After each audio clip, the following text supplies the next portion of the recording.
अज़ीम व सदक रसूलुहुन नबियुल अमीन व नहनु अला ज़ालिका लमिनश शाहिदीन वश्शाकिरीन वल्हम्दुलिल्लाहि रब्बिल आलमीन। क़ाल अल्लाहु तबारक व तआला फ़ी शान हबीबिही मुख़बिरम व आमिरा इन्नल्लाहा व मलाइकतहु युसल्लूना अलन नबी या अय्युहल्लज़ीना आमनू सल्लु अलैहि व सल्लिमू तस्लीमा। अल्लाहुम्मा सल्लि अला सय्यदिना व मौलाना मुहम्मदिन व अला आलि सय्यदिना व मौलाना मुहम्मदिन व बारिक वसल्लिम वसल्लि अलैहि। अस्सलातु वस्सलामु अलैका या सय्यदी या रसूल अल्लाह। अस्सलातु वस्सलामु अलैका या सय्यदी या हबीब अल्लाह। अस्सलातु वस्सलामु अलैका या सय्यदी या नूर अल्लाह व अला आलिका व सहाबिका या खातमुन नबिय्यीन। बादा हम्द वस्सलाति फ़ी अज़मतिन नबी सल्लल्लाहु अलैहि वालैहि वसल्लम।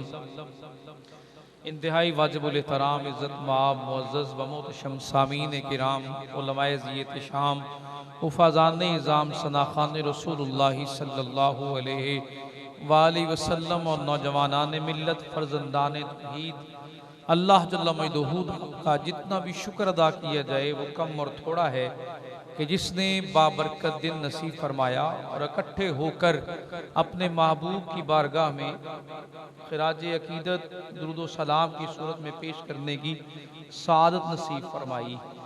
इन दिनों में जो पाकिस्तान का एक बहुत बड़ा मसला चल रहा है, पहले तो लोगों को खबर नहीं थी, एक बंदे की वजह से पता चला है कि पाकिस्तान के साथ और रहने वाले लोगों के साथ जुल्म क्या हुआ। 2018 में एक कानून पास किया इन बदबख्तों और नलायकों ने ट्रांसजेंडर के नाम से, और कोई भी पार्टी उससे बाहर नहीं थी, कोई पीटीआई हो, पीपल्स पार्टी हो, नून लीग हो, सब ने साइन किए और सब आगे आगे थे। मंजूर हो जाने के बाद उसके जो असरात हुए वो क्या है, ट्रांसजेंडर पहले ये समझे है क्या, मर्द जाकर नादरा में कह दे कि मैं औरत औरत महसूस कर रहा हूं, तो नादरा वाले उसके शनाख्ती कार्ड पे लिख देंगे ये औरत है। वो चाहे मर्द से निकाह करे, उसके लिखा गया, लीगली हक मिल गया। औरत जाकर कह दे कि मुझे मर्द मर्द की फीलिंग आ रही है, मर्दाना सलाहियत आ रही है मेरे में। बनाया किस लिए था कि जो न मर्द हैं उनको और जो औरतें हैं यानी जिन्हें हम हिजड़ा कहते हैं उनके हुकूक के तहफ़्फ़ुज़ के नाम पे उन्हें कहा जाता है इंटरसेक्स, इन्हें कहते हैं ट्रांसजेंडर। ट्रांस का लफ्ज़ जिस भी चीज़ के साथ मिलता है तो वहाँ बदलने के माना देता है। ट्रांसपोर्ट जगह बदलने वाले, ट्रांसफर, ट्रांस का मतलब है बदल जाना।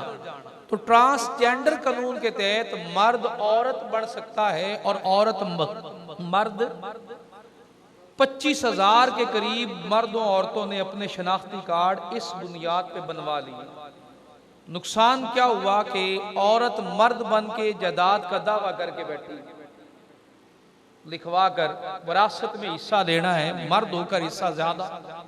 अब मर्द के खाने में है औरत, खाने में मर्द लिखा हुआ है, तो निकाह के लिए औरत ही ढूंढेगी ना, तो औरत का औरत से निकाह। लफ्जों के हेर फेर में ऐसा उलझाया है कि आने वाली नस्ल का बेड़ा गर्क करके रखना। अब जिस बंदे ने आवाज उठाई है, जमात इस्लामी का वो एक शख्स है, उसने ये कहा है कि भाई अगर ये बना ही दिया है, चलो मान लिया तुमने कानून पास कर लिया, तो तरमीम ही कर दो कि मेडिकल सर्टिफिकेट ही लग जाए, मर्द कौन है और औरत कौन है, मेडिकली तौर पर ही बंदा पेश हो जाए। आगे बहस शुरू होगी कि डॉक्टर खाएंगे, डॉक्टरों के दरवाजे खाने के खुल जाएंगे। बताइए, मर्द मर्द से निकाह कर सकता है, आपके पास कानूनी हक है, आप कर सकते हैं। औरत औरत से निकाह कर सकती है। जब फितरत ही बदल के रख देंगे तो अल्लाह का अजाब नहीं आएगा। इसके सबसे भयानक नतायज आने वाली नस्लों में होंगे। ये आप अवेयरनेस करिए, जिसने गुनाह नहीं करना वो ये एक्ट ना भी करे नहीं करेगा, और जिसने गुनाह करना है ये एक्ट बन भी गया ना भी बना तो उसने गुनाह करना ही करना है। लेकिन बताइए अखलाकी किरदार कहाँ गया हमारा, जो रियासत एक माँ और बाप का किरदार अदा करती है वो कहाँ गया। ला इलाहा इल्लल्लाह की बुनियाद पे ये बनाया गया था।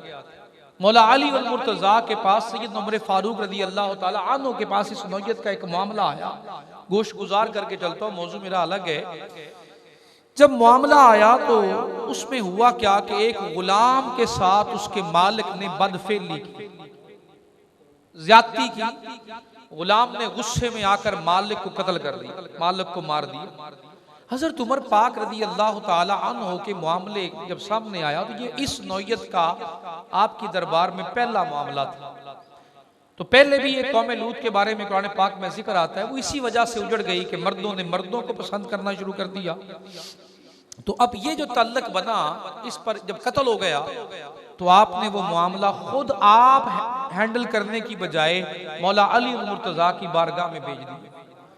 जब मौला अली मुर्तजा की बारगाह में मामला आया तो आपने फरमाया 3 दिन के बाद फैसला करूंगा, 3 दिन के बाद फैसला होगा।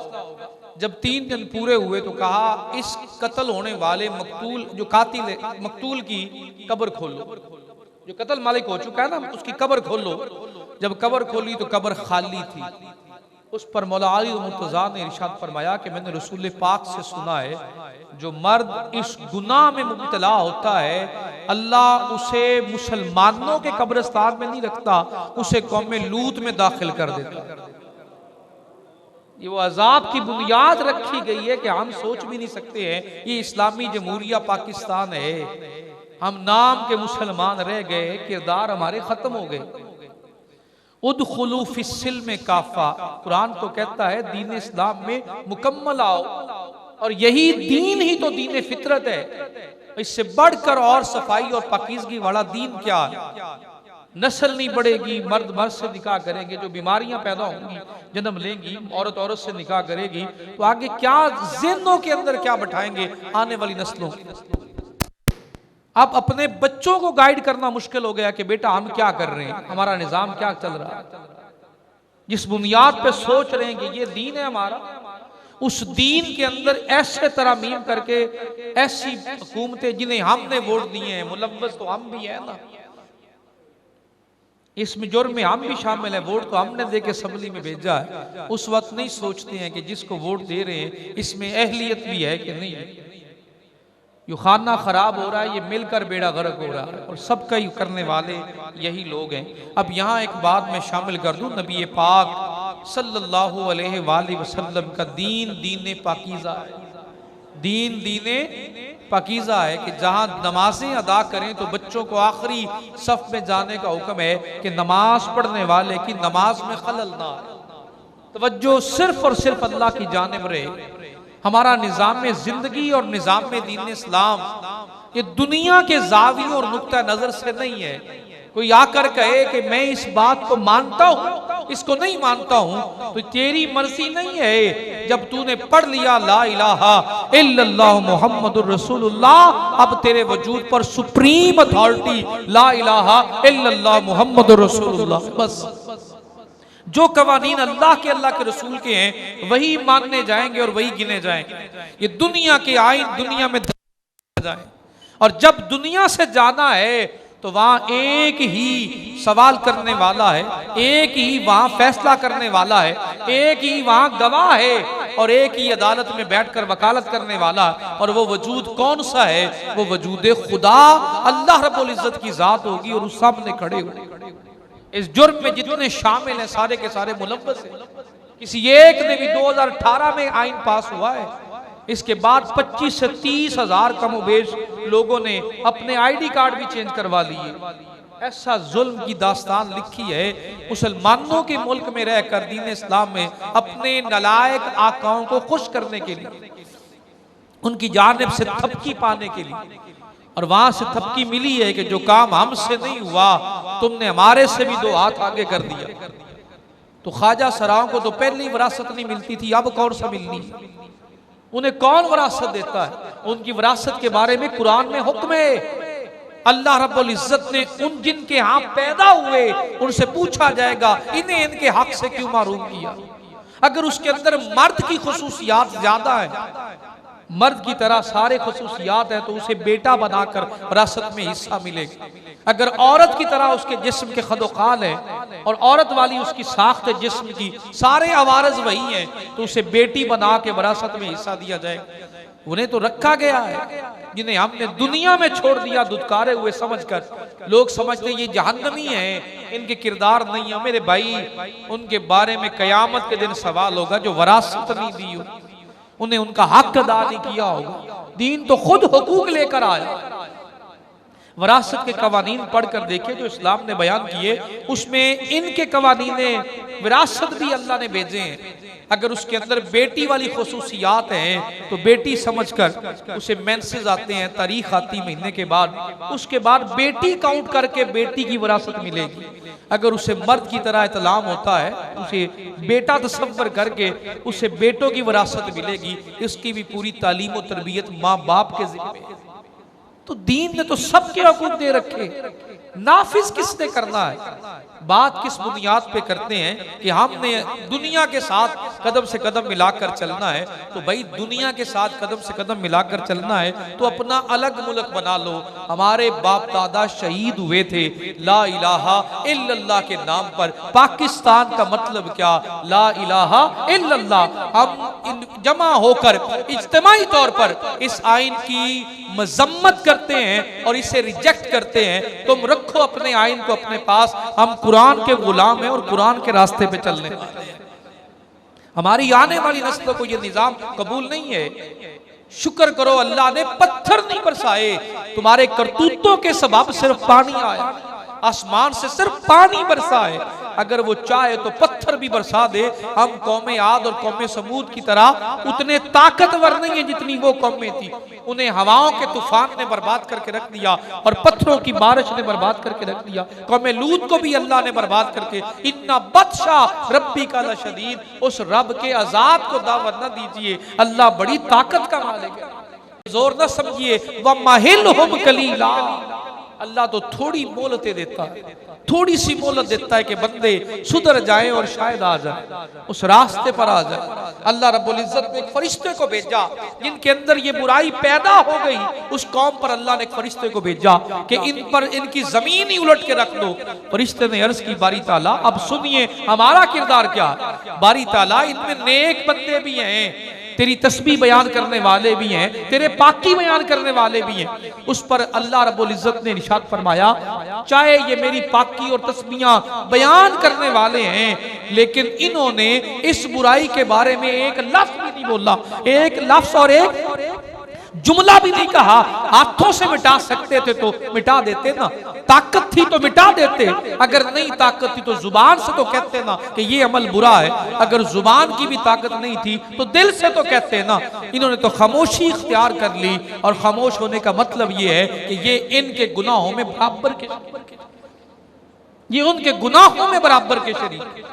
ये जुबान पर लगे हुए ताले तोड़ें, बोला करें, जहां बुराई देखें। आप और मेरा फर्ज बनता है कि हम पॉइंट आउट करें। हम हाथों से मिटाने की ताकत नहीं रखते हैं, क्योंकि इंतजामिया और वो बाकी सिस्टम और है। अगर हम हाथों से मिटाने लग गए तो हमें फसादी गिरोह डिक्लेयर करके रियासत के खिलाफ ऐलान कर दिया जाएगा।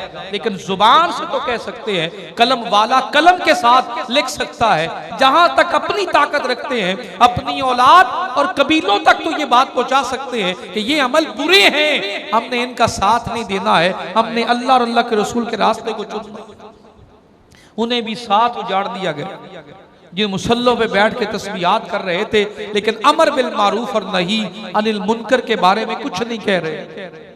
अल्लाह रब्बुल इज्जत की बारगाह में तौबा कीजिए, इज्तिमाई इस्तिग़फ़ार कीजिए, शुक्र करिए कि उसने सांस चला रखी है और नेमतों के खजाने फिर भी खोल दिए हैं। अगर वो हमारे जुर्मों की लिस्ट बना दे तो यकीन कीजिए जो पहली उम्मतों के जराइम हैं वो हमारे में उनसे ज्यादा से ज्यादा मौजूद हैं। पर कुर्बान जाऊं, न शक्लें बदली हैं, न अजाब आया है, तो इसमें हमारा कोई कमाल नहीं है। अल्लाह का फरमान है, मा कान अल्लाहु लियुअज़्ज़िबहुम व अंत फीहिम। इन पर अजाब इसलिए नहीं आता रसूल पाक आप इनमें मौजूद है, आपके वजूद की बरकतों से इन पर अजाब नहीं आता।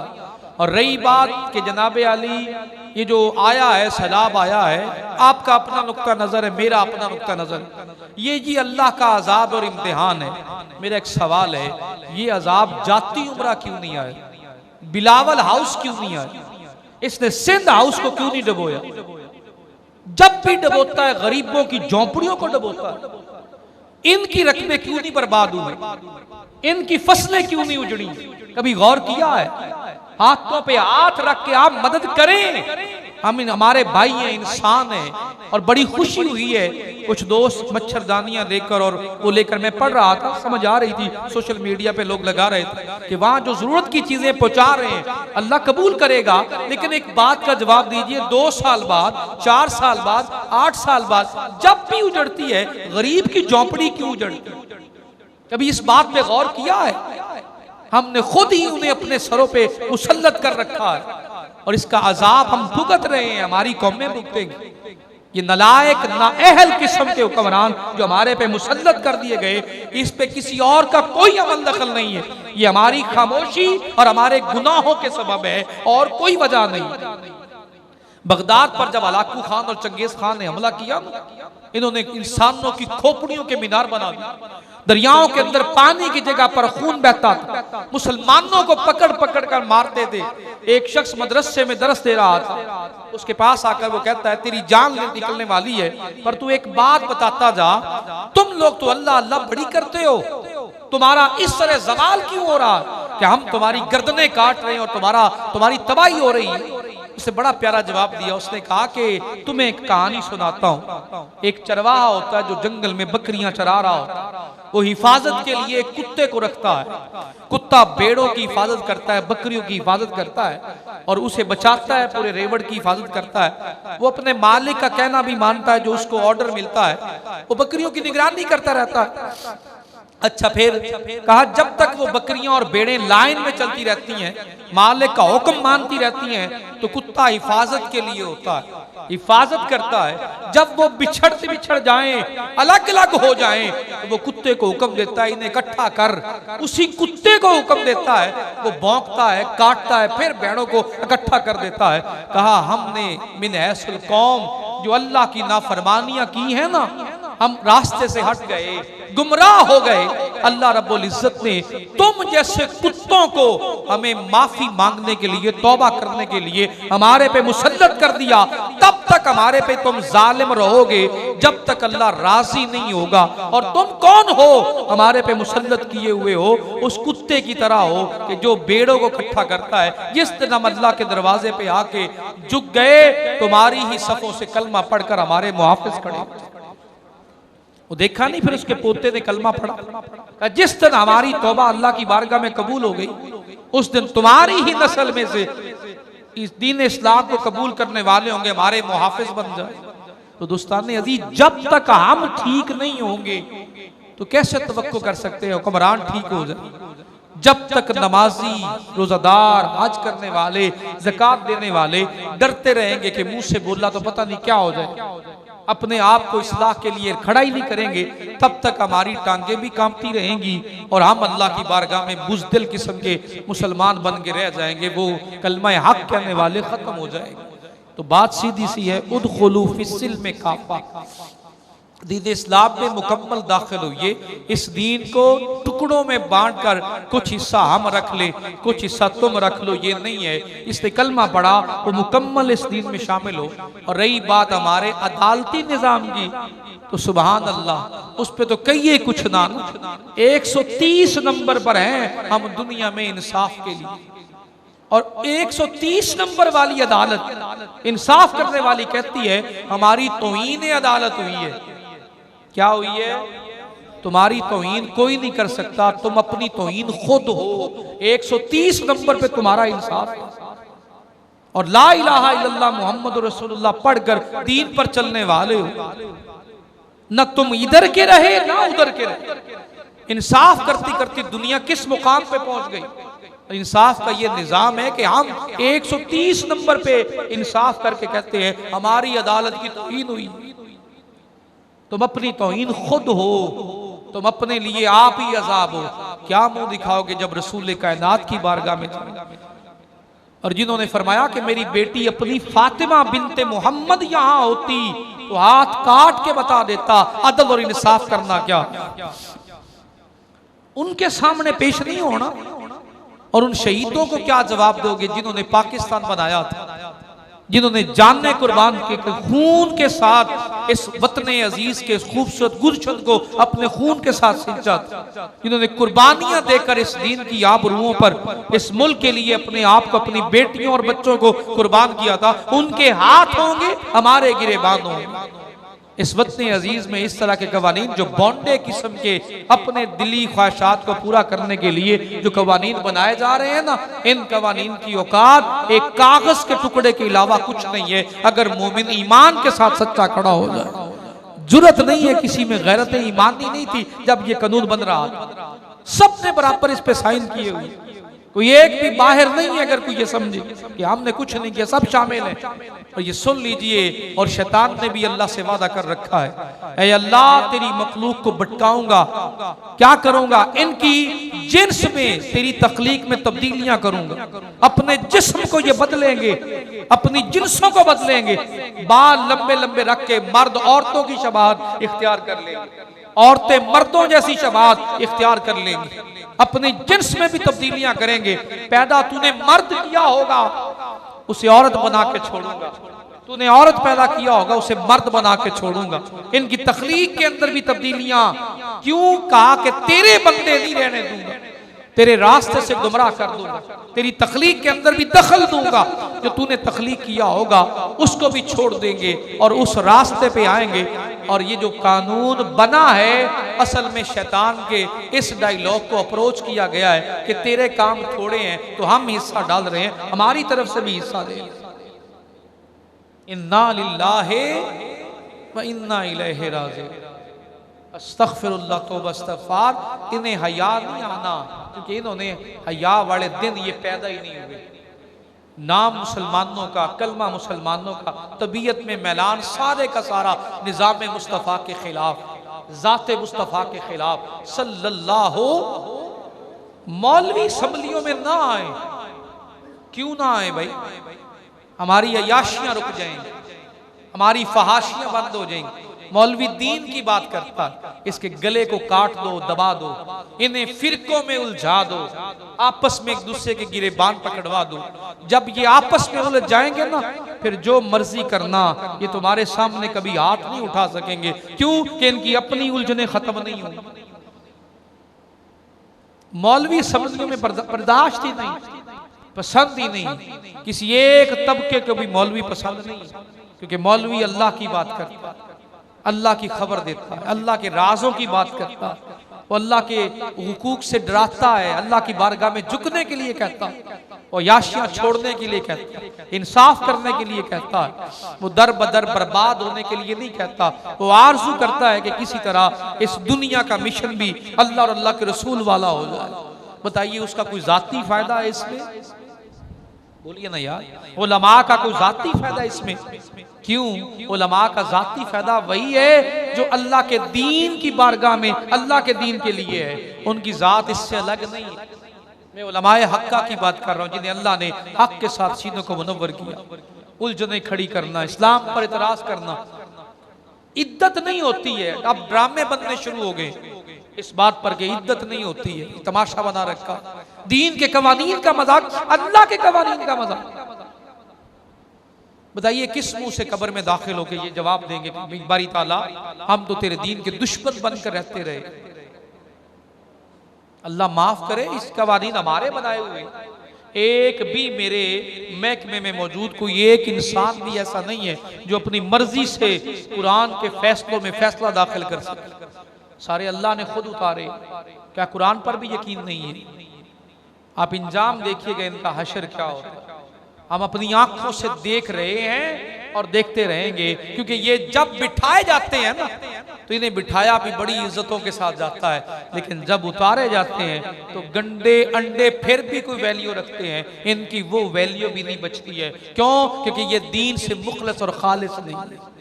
और वहां लिखा है अल्लाह रब्बुल इज्जत ने कि जिन्हें मैं बैठा दूं अपने वलायत के मकाम पर, दोस्तों के मकाम पर, उन्हें जब बिठा देता हूं तो उन्हें कोई दुनिया की ताकत उस मुकाम से हटा नहीं सकती है। वो दुनिया में भी या अल्लाह, आखिरत में भी या अल्लाह, क्योंकि मेरी बारगाह से वो मुखलिस होकर मेरे बंदे होकर जीते हैं, तूने दुनिया में भी उखरवी जिंदगी के वो लुत्फ अता करता हूं, वो रहे ना रहे, सारी दुनिया उनके गुण गाती है। दाता गंज बख्श अली हुजवेरी रहमाउल्लाह अलैह का सही नाम किसी को याद हो या ना याद हो, लेकिन बच्चे बच्चे से पूछिएगा दाता साहब कहाँ रहते हैं, तो जवाब आएगा लाहौर में रहते हैं, हम सैर करने गए थे पर दाता साहब के दरबार से भी होकर बैठाया। सैयदना मोहम्मद अली हुजवेरी उनका नाम है, किसी को याद हो ना हो, लेकिन जो वस्फी आपका नाम है ना, दाता, बांटने वाले, देने वाले, ये नाम बच्चे बच्चे को याद है। अब मेरा अगला सवाल है, किसने याद करवा? आपने घर में बताया था बेटा कोई दाता साहब भी हुए, ये मैंने बताया था? नहीं, अल्लाह ने फरमाया फज़कुरूनी अस्कुरुकुम, जिन्हें मैं मसरदे विलायत पे बैठा दूं, अपनी यारी में चुन लूं, उन बंदों को दुनिया की कोई ताकत उस मसरद से हटा नहीं सकती। वो जिंदा रहे तो मुझे याद करते हैं, वो दुनिया से चले जाएं तो मैं उनके जिक्र को आम कर देता हूं, बंदे बंदे की जुबान पर कर देता हूं। आला हजरत भी दुनिया में तशरीफ लाए, इमाम अहमद रजा खान बरेलवी रहमाहुल्लाह अलैह, आपका भी उर्स मुबारक इसी माह मुकद्दस में गुजरा। आपने भी जो दीन की खिदमत की है, बताइए आज भी जब भी फतवे की बात आती है तो आला हजरत का नाम पहले क्यों लिया जाता है? उस बंदे ने खलूस के साथ इस दीन से वफा की। जब दीन के अंदर बिदात शामिल हो रही थी, दीन अकबरी बनाया जा रहा था, तब अल्फ मुजद्दिद अल्फ सानी शेख अहमद सरहंदी रहमतुल्लाह अलैह खड़े हो गए और आपने अकबर का डट कर मुकाबला किया, दीन को बिदात से पाक किया। और जब अकायद के अंदर बिदात शामिल की जा रही थी, तरह तरह के अकायद के अंदर झोले दाखिल की जा रही थी, तो अल्लाह ने अहमद रजा खान जैसे ऐसे कव्वियुल जुबान और लिसान शख्सियत को पैदा किया कि जिन्होंने अकायद के अंदर अल्लाह और अल्लाह के रसूल की मोहब्बत को दाखिल करके सीनों को नबी पाक के आशिकों का सीना बना। आपका कसीदा जो है सलामिया, उस कसीदा सलामिया को पढ़कर देखिएगा, मुस्तफ़ा जाने रहमत पे लाखों सलाम, जो सहाबा का दुश्मन है डट के फतवा दिया, अहले बैत का दुश्मन है डट के फतवा दिया, जो रसूल पाक का दुश्मन है डट के फतवा दिया। आला हजरत ने आंखों में आंखें डालकर जवाब दिए, और वो उस दौर की लिखी हुई बातें आज सर फख्र से उठाकर बुलंदी से कहते हैं हम आले रसूल से मोहब्बत करने वाले कौन है? ये तो आला हजरत लिख गए, तुम नूरे मुस्तफा की बात करते हो। उन्होंने तो यहां तक लिखा है तेरी नस्ले पाक में है बच्चा बच्चा नूर का, तू है ऐने नूर तेरा सब घराना नूर, और तेरे नूर का जिक्र करने कुरान में आया है सूरा नूर का। उन्होंने तो कोई रियायत नहीं रखी है, जब भी बात की है खुल खुला के इश्क मुस्तफा पे बात की। कभी किसी ने पूछा तुम्हारे नबी पाक सल्लल्लाहु अलैहि वसल्लम की जिंदगी के बारे में क्या कहा, तो फरमाते हैं मेरी आंखों के सामने पर्दे हैं, तू जिंदा है वल्लाह, तू जिंदा है वल्लाह, मेरी चश्मे आलम से छुप जाने वाला, एक एक लफ्ज़ एक एक लहजा इश्क मुस्तफा से भरा हुआ। आज हमारे सीनों में जो रबीउल अव्वल की लगन है, चाहत है, ये हमारी और हमारी बनाई हुई वैल्यू से नहीं है, ये आपके बनाए हुए कवानीन से है। रबीउल अव्वल शरीफ अभी आया नहीं है और चेहरों के ऊपर सुकून और इत्मीनान आ रहा है कि रसूल कायनात की आमद का महीना। जिस बंदे ने जो काम किया वो सदियों तक याद रहता है। ये रज़वी कौन है? ये कौन है रिजविया और ये बनने वाले बरेलवी कौन है? कभी गौर तो करें ना तो जवाब मिलेगा। आला हजरत के इश्क रसूल की दास्तां और रास्ते पे चलने वाले ये वही है। मैं यहाँ पैदा हुआ, आप वहाँ पैदा हुए, नजरिया दोनों का एक, अकीदा दोनों का एक। आप भी पढ़ने वाले मुस्तफ़ा जाने रहमत पे लाखों सलाम, और मैं भी पढ़ने वाला मुस्तफ़ा जाने रहमत पे लाखों सलाम। आपकी किताबों के अंदर हदायत के बख्शिश को जरा पढ़कर देखिएगा, कोई कमी छोड़ी? चुनीनो चुना तुम्हारे लिए, मकीनो मका तुम्हारे लिए, बने दो जहां तुम्हारे लिए, हम आए यहाँ तुम्हारे लिए, उठेंगे वहां तुम्हारे लिए। एक एक लफ्ज आपका मोहब्बत और अकीदों से भरा हुआ। जो काम करके जाते हैं वो काम जिंदा रहते हैं। बड़ा कमाल का फतवा दिया उन सैयदातों के बारे में जिन्होंने अल्लाह के दीन के खिलाफ अपनी जिंदगियां गुजारी। बद मजहब और बद अकीदा सैयदातों के बारे में आला हज़रत का बड़ा कमाल फतवा है। आपने फरमाया ऐसा शख्स वो उसका नसब भी मुनक़ते है जो अपने अपने सैयद खानदान में होने के बाद मजहब में बद अकीदा हो जाए, बुरे अकीदे का मालिक हो जाए, उसका नस्ब मुनकते हो गया, वो सैयद नहीं रहा। ऐसों की इज्जत करना हम पे वाजिब नहीं। दे कोई हिम्मत के साथ ऐसा फतवा जरा, मैं और क्लियर करके समझा दूं। सैयदजादे जो बद अकीदा बद मजहब सैयदजादे हुए, उनकी इताअत हम पे वाजिब नहीं है, ऐसा ठोस जवाब दिया। कहा जो रसूल पाक के गुलाम सैयदजादे हैं वो हमारे सरदार हैं, और जो बाप के दीन पर हैं। और मिसाल क्या दी, कहा जब नूह अलैहिस्सलाम का बेटा डूब रहा था तो अल्लाह रब्बुल इज्जत की बारगाह में हजरत नूह ने कहा या अल्लाह मेरा बेटा है, तो कहा लैसा मिन अहलिका, ये तेरा होता तो ए नूह तेरे नजरिए पे होता, ये तो तेरे नजरिए पे है ही नहीं। कोई है इतनी हिम्मत करने वाले? और जब सैयदजादों की बात आती है तो सुनिए, एक पालकी भेजी जाती है अल्लाह हजरत की बारगाह। मैं जिक्र ना करता तो मैं अपने लिए कमतर फील करता। आपकी तारीफ इस माह मुकद्दस में आपका जिक्र ना होता। कुर्बान जाऊं आपकी शानों पर। तो एक पालकी आती है तो उसमें आप बैठ जाते हैं। खिताब करने के लिए उलमा को बड़ी इज्जत और बड़े वकार से बुलाया जाता है। ये हमारी तारीख है। आज ही नहीं उलमा की कदर कि आप फूलों से इस्तेकबाल करते हैं, गाड़ियों के सामने लाइनें बना के खड़े रहते हैं। ये ईमान का तकाजा है। उन्होंने बेजा पालकी भेजी जिसमें बैठते थे तशरीफ रख के उलमा, वो चारों लोग उठा कर ले जाते थे। वो उलमा को जब उठ लेने के लिए आए आला हजरत के पास रहमतुल्लाह अलैह के पास, उन चारों ने जब पालकी उठाई तो चंद कदम ही चले होंगे तो कहा वो जवानों पालकी वालों पालकी रख दो। पालकी रख दी, आप उतर आए और इरशाद फरमाते हैं आप में कोई है जो रसूल पाक की नस्ल में से हो? मुझे तुम में से मेरे नबी की नस्ल की खुशबू आ रही। रसूल पाक की नस्ल की खुशबू आ रही, कोई है तुम में से? एक मजदूर ने कहा जी मैं हूं। कहा आप सैयद हैं? कहा जी मैं सैयद हूं। पहले तो दोनों हाथ कदमों पे रखे, फिर दस्तार उतार के कदमों पे रखा। कहा जो इतने कदमों पे उठा के आपके आया हूं ना, चल के आया हूं, पहले तो ये माफ कर दे, और दूसरा फिर माफ कर दे, तीसरा फिर माफ कर दे। बड़े वास्ते दिए, बाबा का वास्ता, नाना जान का वास्ता, माफ कर दे, माफ कर दे। जब माफी मांगते मांगते सैयदजादे ने कहा हुजूर मैंने माफ कर दिया, पर फिर भी दिल नहीं भरा। फिर आपने इरशाद फरमाया, हुजूर सैयदजादे से कहा आप पालकी में तशरीफ रखें। अहमद रजा कंधों पे उठा के लेके चलता, और साथ ये जुमला बोल, कल कयामत को रसूल पाक ने पूछ लिया, ए अहमद रजा तू इतना इल्म वाला हो गया था कि मेरी नस्ल के कंधों पे सवारियां करता था, तो मैं अल्लाह के रसूल की बारगाह में क्या जवाब दूं? वो मोहब्बत अहले बैत से थे हुए। और जब सहाबा की बात आती है तो जान सारी सहाबा के लिए वफाएं और जिक्र सहाबा किराम का करते हुए भी आप एक लम्हे के लिए भी पीछे नहीं हटते। जहां कलम उठती है वहां से वफाएं फूटती हैं और नूर अकायद के साफ होकर रूह और कल्ब तक उतरते। मोहब्बतों के मरकज आला इमाम अहमद रजा बरेलवी रहमतुल्लाह अलैह, आपके मज़ार अक़दस पर करोड़ा करोड़ा रहमतें हों और अल्लाह के रसूल आप पर हमेशा राजी रहें। आपके दर्जात उखरवी में अल्लाह हमेशा हमेशा बुलंदियां अदा फरमाए। तो आला हज़रत इमाम अहमद रजा खां बरेलवी, अगर आपको कभी वक्त मिले तो शख्सियत को पढ़कर देखिएगा, दिमाग और दिल से नफरत और अकीदों का बोझ हटा कर देखिएगा तो उस बंदे ने हक अदा कर दिया उम्मती रसूल पाक का होने का। और हमेशा यही आरज़ुएं आपने दुनिया में भी फैलाई और यही आपका मिशन है। और जो इस रास्ते पे चल रहा है वो जिस भी दौर में आएगा वो उसी रास्ते पे चलते हुए नबी के गुलामों में होगा। तो ये जो जितने भी लोग आएंगे बदअकीदगी वाले, बदमज़हब लोग, जो मर्जी कहते रहें, लेकिन जो काम आप कर गए हैं उस काम पर भी सलाम, उस मसाई जमीला पर भी सलाम, उन हस्तियों पर भी सलाम, उनके मज़ारों पर भी सलाम।